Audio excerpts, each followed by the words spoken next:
apply ang justice na applicable sa'yo ang jurisdiction for a certain period pero hindi applicable sa'yo pagkakarapatan na yung pinag-uusapan.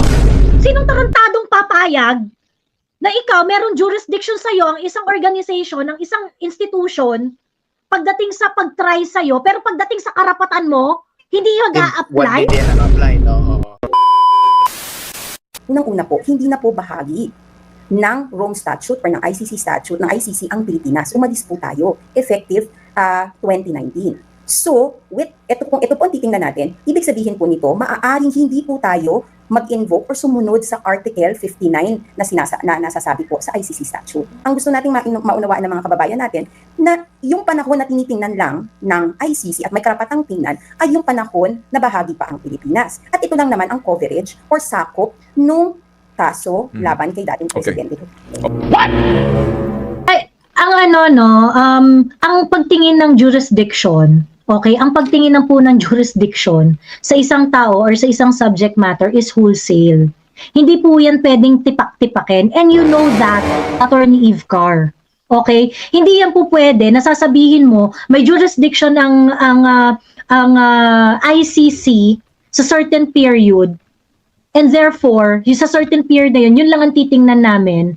At pagka titingnan namin ang karapatan mo, hindi na namin gagamitin dahil umalis na kayo sa ICC. Hindi po yan ganon. If the jurisdiction applies to you, if the jurisdiction is established, everything that is within the ICC is applicable to you, including respect for Article 59, which is related to respecting Article 98, RA 9851, yung local laws natin. You cannot separate that. Wala pong ano dito, wala po ditong ang tawag dito, wala po ditong yung hati-hati na jurisdiction. Okay? If you are saying ICC has jurisdiction, okay, it means the entire Rome Statute will apply to PRRD, including his rights, especially his rights. In the same manner, okay, in the same manner, kung sinasabi mo na yung 9851 ay hindi nag-a-apply, yung 59 ay hindi nag-a-apply kay PRRD.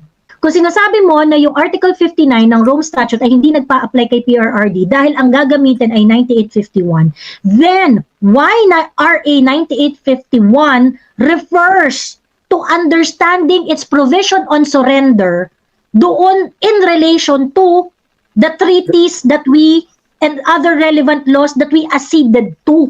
Pursuant, yeah. Diba? Bakit merong ganun? So, huwag niyo kaming tinatanga, ma'am. At saka saan naman kayo nagpapagamit para sa mga ganitong kabubuhang interpretation? Where is justice in that? Paano mo ma-apply ang justice na applicable sa'yo ang jurisdiction for a certain period pero hindi applicable sa'yo pagkakarapatan na yung pinag-uusapan? Sinong tarantadong papayag na ikaw meron jurisdiction sa'yo ang isang organization, ang isang institution pagdating sa pag-try sa'yo pero pagdating sa karapatan mo, hindi yung mag-a-apply? Oo, anong katarantaduhan yan, ma'am? Ma'am, huwag niyo kaming tinatanga. Huwag niyo kaming tinatanga. Wala pong ganun sa jurisdiction. Maghanap po kayo ng kaso na merong ganong klaseng pagtingin sa jurisdiction kung saan itatry ka ng isang korte under certain laws pero hindi i-apply sa'yo yung rules on your rights. Wala pong ganun. Wala pong ganun.